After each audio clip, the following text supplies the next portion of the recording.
Et re-bienvenue.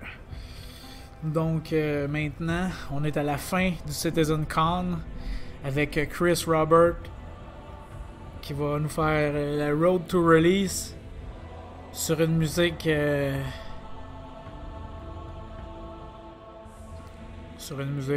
bizarre. Honnêtement, ça a été spécial ça.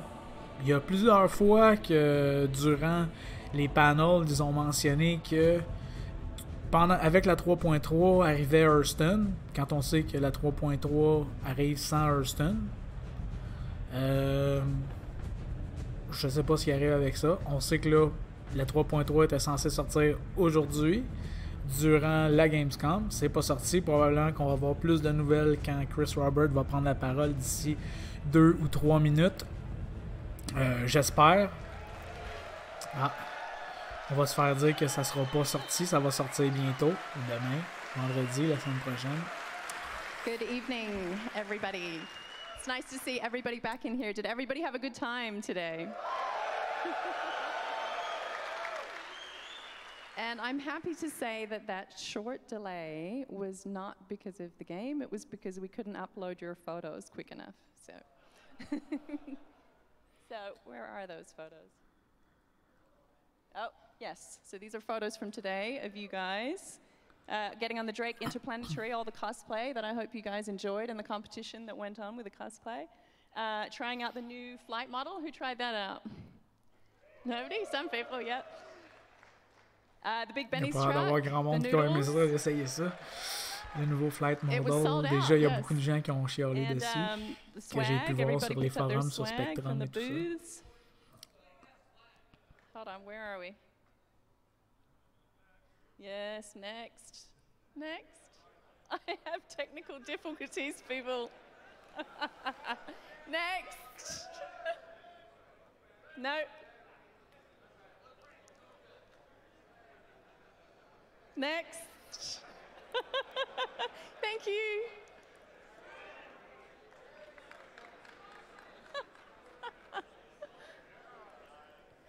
Yay. Thank you. More pictures of the Drake Interplanetary and the queue of people. We had a lot of people here today. All right, this is... Someone's trolling me. Oh, yes.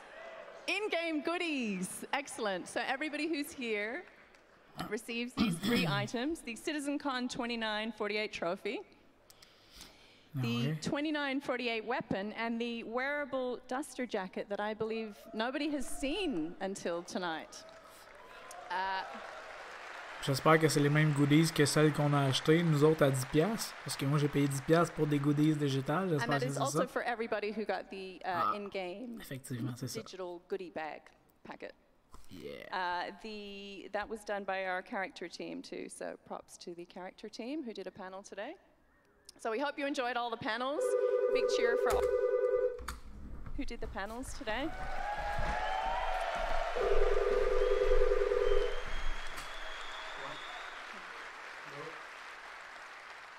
And we also want to thank all of our volunteers as well.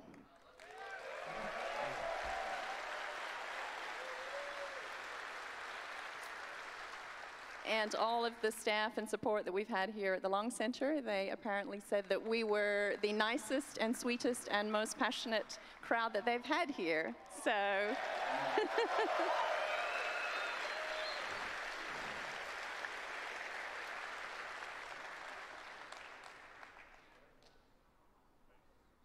yes. This black ominous screen would mean that I am going to introduce my better half. Because release the Kraken, exactly.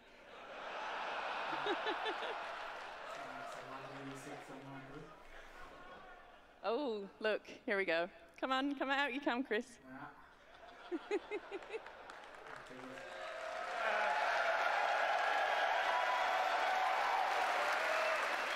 I think the clicker's actually broken. Hey everyone, so I hope you've had a great day and sat in and saw a bunch of the panels. There's some very, very cool stuff. that our various developers were showing. So hopefully, the panels you didn't get to see, they'll all be on YouTube, so check them out afterwards. Okay. Yeah, it's not working. C'était le téléphone. Désolé. Come back. Okay. Yeah, it's broken. Yeah, what is life? I don't know. What is release? Okay. Okay, calm down, everybody. Chill out. So we were actually debating about the road to release, discussing that for Star Citizen, and we were talking about whether we were going to go up with 100 bullet points and talk about all these features. And myself and Aaron and Todd Pappy and Tony were all having a sort of discussion about what the core meaning, the core elements, and the core technology that we felt would create an experience that sort of defined the game and also was worthy of playing, irrelevant of whether the full feature set is finished or all the content in terms of planets and locations is done. Because for us, when we think about release, I mean, we're really releasing every 3 months now. So we got 3.3 just about ready to come. We just had 3.2, we had 3.1, and we're running a live game, and that's sort of the epiphany that we've had internally, which is, okay, we need to focus on how the game plays now. We've got to improve the quality of life. We've got to improve the user experience, the UI, how you get into it, make it accessible, ensure that the gameplay right now is polished. We're not there yet, but we are definitely working towards that every single release, and that is a priority for us. But for us, we were looking, okay, what was going to define the experience? That's the big vision of Star Citizen.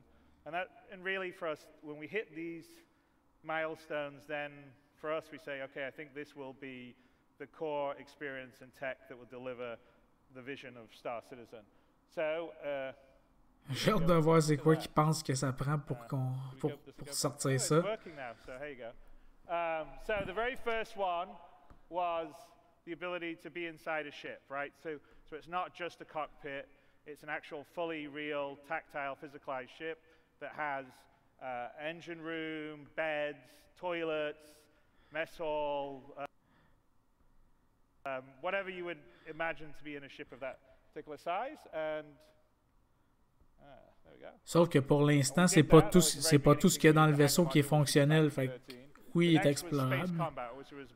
Okay, I'm going to get in my ship, I'm going to fly around, I'm going to dogfight, which I'm pretty sure you guys remember is what we did with Arena Commander. The next key technical milestone was the 64-bit floating precision, so moving from 32-bit to 64-bit, so we can have sort of millimeter resolution and going all the way to billions of kilometers, which is what we need for Star Citizen, because we model entire star systems that have to be billions of kilometers across, but we need millimeter visual precision because you're right up there looking at your cockpit in first person, it's only a foot or two away, and 32-bit precision just doesn't cut it, and that's why most games, FPS games, most engines now are on 32-bit, and if you see them, they find it very hard to have play areas bigger than 16 kilometers on a side, right?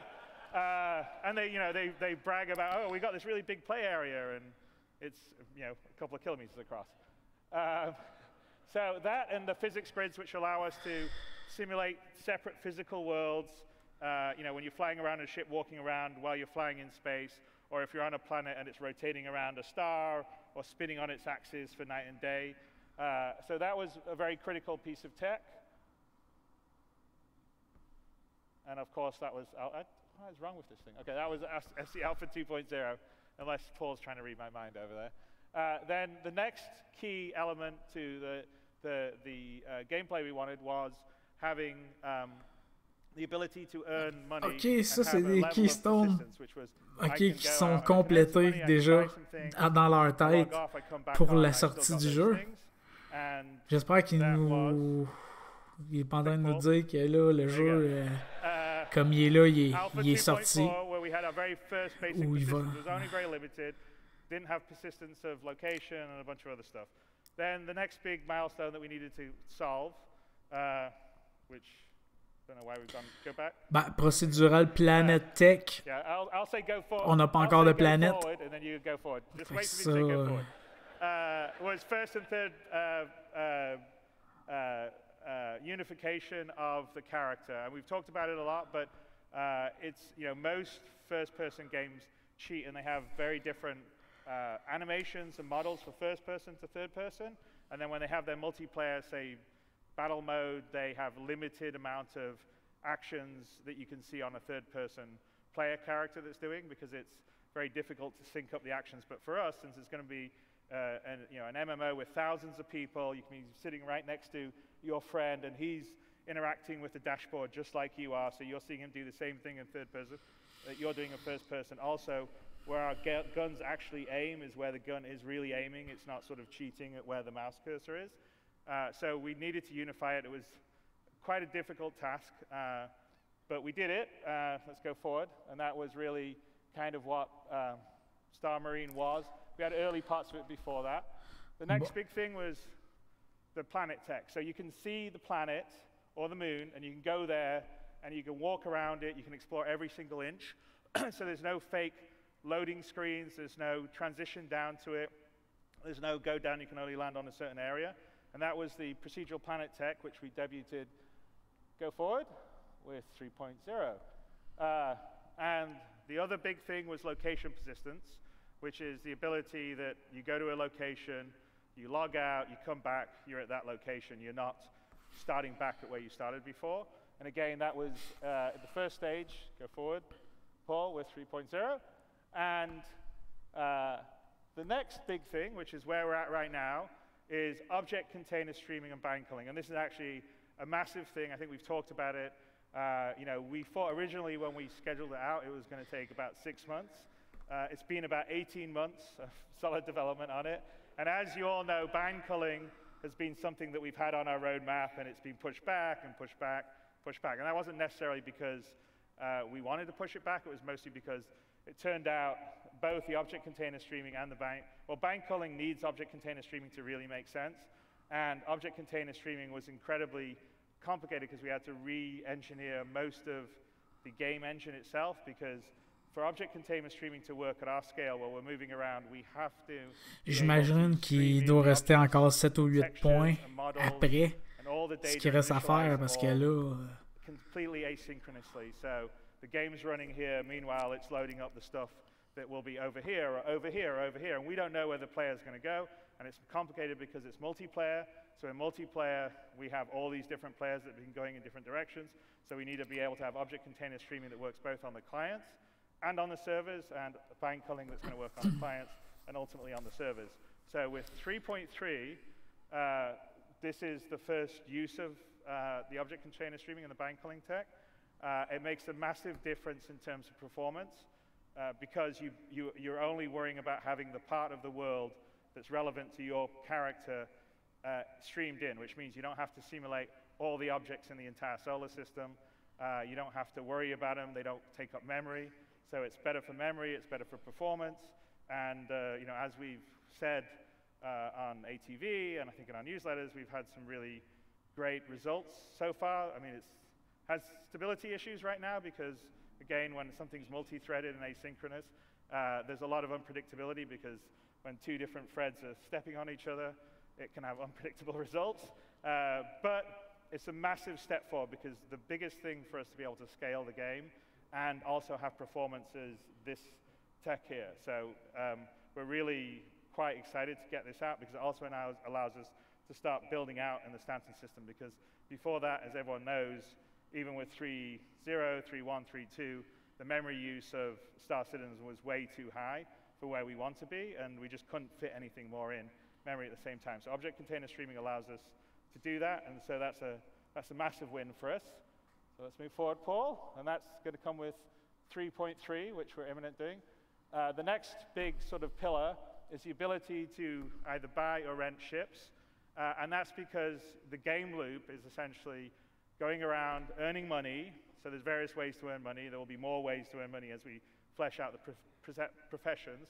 But once we earn the money, we want to spend it on something. So there's only so many suits of armor or guns you can buy, and the core sort of upgrade loop in the game is really the ships. The ships allow you to do bigger and better things, different professions, and so as a player, you want to earn money and then upgrade, and then that ship will allow you to earn more money and upgrade to a bigger, better thing and do different things.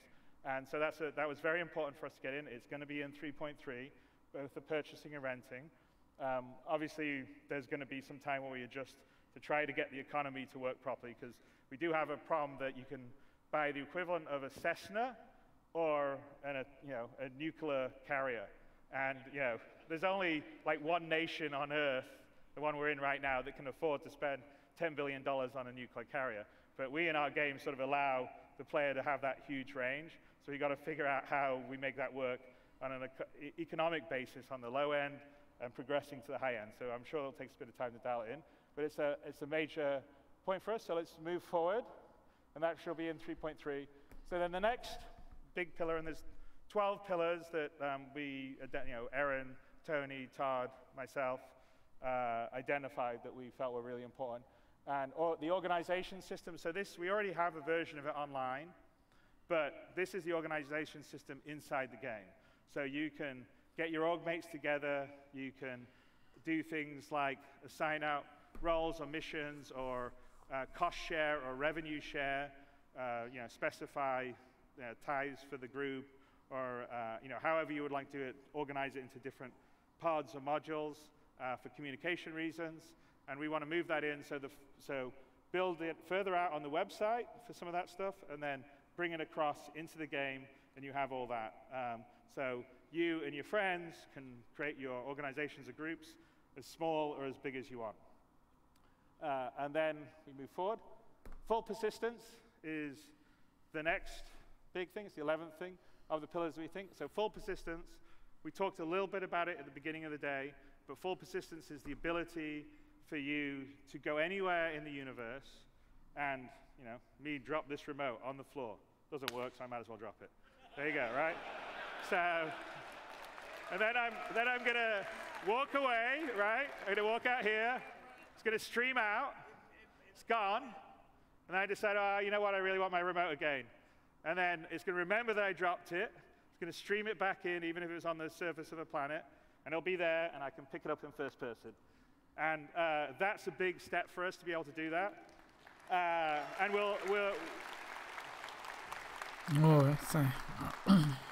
so the full persistence combined with the object container stream and binding culling are, I think, things that will make the world alive, because it's not just me dropping a remote, it's leaving a ship somewhere, or you got damaged in space with your ship and someone rescued you, you went away and you came back to get your ship and repair it and then take it home.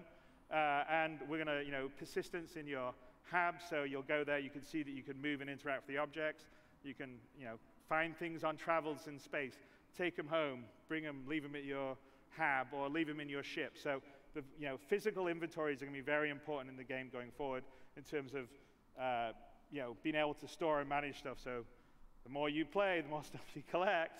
If you're a hoarder, then you'll probably want to get a bigger room and space. And the other aspect of full persistence is the aspect of age, wear, and tear. So I long time ago talked about Death of a Spaceman. That's very much on our roadmap and plan. And it's the ability for items, as they get used, to get wear. Things age. You as a character will age. And again, that's what full persistence is about. It's getting to this point that as you play the game, players in the game do things and it persists. So this universe is not a theme park that gets reset every day that you come back and visit. This universe is a living, breathing universe that changes as players live in it and interact with it. And I think that's probably one of the biggest things. That's why we call it the persistent universe, is that it has a life and a persistence, and people's actions will mean something in it. And that's ça, c'est pas encore very, là. very important part, the 11th pillar. And the last one, if we go forward, Paul, is server meshing. So when we get server meshing, that is, we think, the last piece of the puzzle to have the full game experience. And this is our ability to go, right now we have about 50 players on a server. We probably will be able to increase that number because of bind culling and stuff. But it's still going to cap out at a certain level. With server meshing, we'll be able to get to thousands of players playing concurrently in the same locations, star systems. They're not all going to be able to have 1,000 people dogpiling together. They won't be able to render it all at the same time, but you certainly will be able to have 1,000 people on the planet of Hurston, for instance.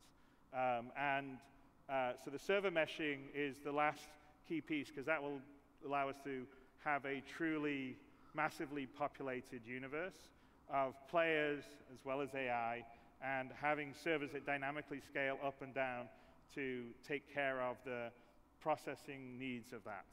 And so from our standpoint, in terms of what we would think is the experience when you guys can sit in and play the game day after day and not worry about it getting wiped, not worrying about, oh, I'm going to do something for a day or two and there's no point because they're going to reset the system. When we get to full persistence and server meshing, that's our marker. And sure, after that, we've got planets to do and star systems, and we're going to have continual feature development. But this is an online live game, and so for us, we don't have a particular viewpoint in terms of, oh, that's it, this is where we finish it, and we don't do any more work. It's like literally, we kind of view, as long as you guys want to live in this universe, every 3 months, we're giving you a build, and here you are, and here's a bit more, and here's a bit more, and here's a bit more. And when we get to the full persistence and server meshing, I think at that point, that's when we're not. On aura même peu le système de Stanton au complet quand ils vont considérer que le jeu va être prêt pour la sortie. Ça n'a juste pas de sens. Il n'y a rien d'extra. Il n'a pas parlé des races extraterrestres. Il n'a pas parlé. Il n'y a rien de ça. Aïe, ok. But you can watch on our roadmap as we develop it, and just watch for that, because us internally, those are what we view as our sort of cornerstones that we need to get to. And yes, there's a lot of other things that we've talked about that we're also working on, but when we get that, we feel like it will be a game like no other. So mais pourquoi qu'ils nous that ont... is kind of what we, in terms of road to release. But speaking of near-term release, 3.3, I think we're going to go wide to BTU. So. Ah, bon, merci. So when you guys get home, everyone here, bon, on va pouvoir aller voir ça. I think we're going to open up to subscribers and concierge first, and then as long as things don't blow up too badly, then we're going to go full wide, and then we're going to keep hammering on it, because we want to get 3.3 in everyone's hands as soon as possible, because of object-constrained streaming and bind culling makes a massive difference to the experience and performance. And once we get that stable, and we need a lot of people playing and testing it, because that helps us with je vais aller essayer ça tantôt. Je vais le tester, c'est sûr. Then we're going to roll in the Hurston and Lorville aspect, which we showed earlier today. And I think it should be a pretty great patch when all that's said and done. And there's a lot of stuff in 3.3. I think we've talked about it, but it's quite a lot of new ships. I mean, I think it's probably one of our, and it's kind of fun. It's the first one we have a straight-to-flyable ship in the Valkyrie, which is cool. I think the Hammerhead's probably the biggest ship that we've got in the game at the moment. And it certainly has probably got the most firepower of a ship in the game. And you got the Phoenix, which is great to fly around with luxury, and then the cool new Mustangs, and all the Tumbril variants are really cool too. So I think it's going to be cool. I'm looking forward to you guys playing it. So that's that. If we just go forward, one extra thing we're going to do, and I don't think any other company that operates an online game does this, or I'm not aware of someone that does this, but we collect telemetry on, obviously, all the servers and all the clients that are connected to us. And so we get a good idea of what the frame rates are, what the machine specs are, what the latency is, what the load times are. And we've often had debates, because we see a lot of anecdotal, frame rate sucks, and everybody's frame rate sucks. And we're like, we're watching the data, and that's not exactly what our data says. So we decided that we wanted to give all you guys the ability to track the telemetry yourselves. So what we have is you can go into the website. This will release for 3.3, and we will have live telemetry on 3.3 going forward. You'll be able to see your machine, so where you start in the CPU score, where you sit in the GPU, it will tell you what your stats are. And we're going to be tracking, not all this stuff gets tracked right away, but we're planning on tracking the latency and the loading times. You'll see the crashes, and then you can track yourself against the heat map of everybody playing the game and see where you land, and see also kind of what the specs are here. Ça, c'est cool, par exemple. C'est un bon petit feature, mais... That's, you know, in the spirit of open development, you guys are going to be seeing what we see in our control dashboards, and you can also sort of see, because you know, PCs are challenging because everybody has a slightly different configuration, and you don't know if someone's Bitcoin mining on the side while trying to play Star Citizen or doing nothing, right? But it's quite interesting, and I have to say that there's, we've had a few outliers on this where some people have had like thread rippers that are just crushing it on 3.3. So it's, it'd be pretty interesting, and the new Intel multi-core ones are doing pretty awesome too. So you guys will be able to track yourself against everyone else, and then longer term, not right away, but I think the next stage is we'll open this up so you can sort of see our server performance too. So you'll be able to track how the servers are doing, what the stability is, what their frame rates are. So, you know, when everyone's debating, it sucks or whatever, you just go to this page and see how it's going. So I think that should be really cool.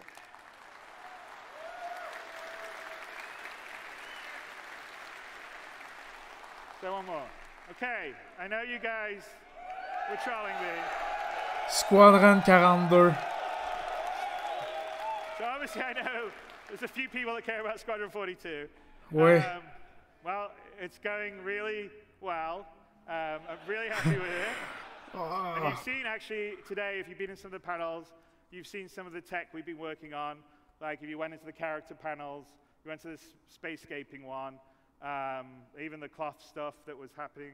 There's a lot of stuff we're developing specifically that goes into Squadron and then goes across into the PU. We're closing it down. All the remaining features were in content. And the last major technical hurdle that we were worried about on Squadron was object container streaming, which, as you know, we're almost ready to close out here on 3.3. So we don't have any major technical hurdles left on Squadron. So for us, you know, it's a bit easier to get Squadron closed out than obviously Star Citizen that needs the server meshing and all the rest of stuff. So that's going. We're going to publish the public roadmap for you guys in December, all the way to completion of the project. And I'm just going to leave you with something right now. Ok, bon, ça va peut-être être le truc du... Oh, ça, moi, Squadron 42, je l'attends vraiment beaucoup, honnêtement, là. Je savais qu'il nous laisserait avec quelque chose comme ça. Au moins.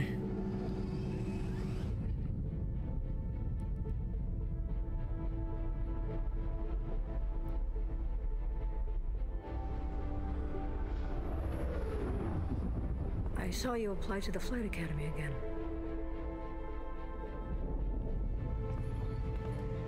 I'm your new wingman, sir.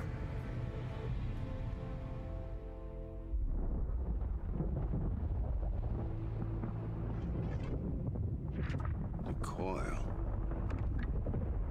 Local scum use it for cover to launch attacks. This is their turf, so move when I'm moving. Keep your eyes open. Ça, c'est la mission du vertical slice là, de l'an passé, là. No southern moves. Who the hell are you? We're OMC. And OMC belongs to Citizencon. Is that your boss? Are we supposed to be scared of him or something? Yeah. The OMC aren't the only ones listening into comms.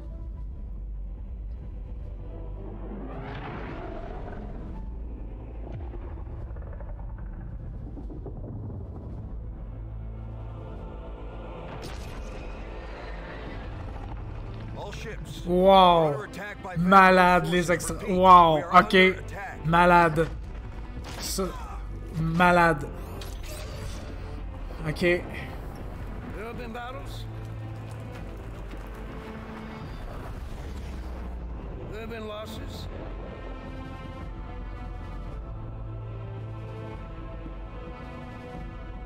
Each and every one of you has proven yourself time and again. We will not lose the system.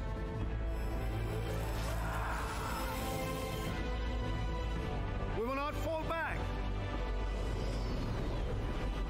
Form up, Cal. You got a point. Copy that. Tally's on me. Let's say hi. We will win.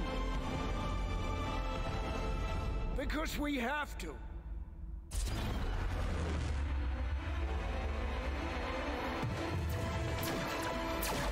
Ça fait Star Wars en tabarnak. Ok. Ouais.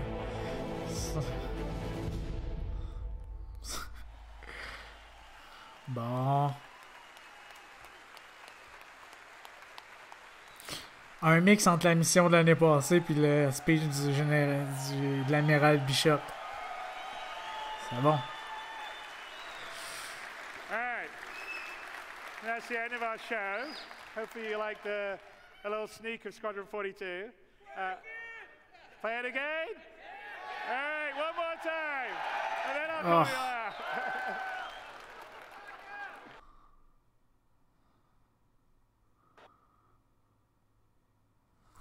Ok. Ça coupe tout seul des fois de même. Je sais pas pourquoi.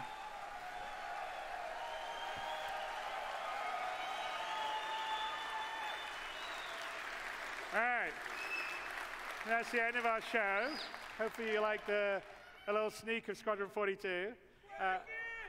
Play it again? Alright, one more time. And then I'll call you out.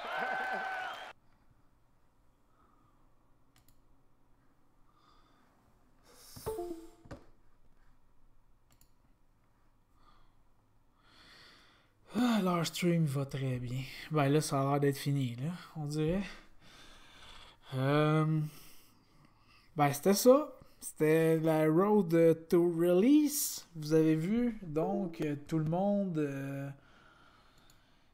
que bon, quand le serveur meshing va être là, ça va être le temps de sortir Star Citizen et de dire que le projet est enfin fini. Donc, ben pas fini, là, mais je veux dire, prêt pour une version pour le grand public, si on peut dire. Un peu étrange. Sérieusement, je sais pas trop quoi penser du Citizencon cette année. On dirait que... Je sais pas. C'est vraiment spécial. J'ai vraiment un mixed feeling. On dirait que...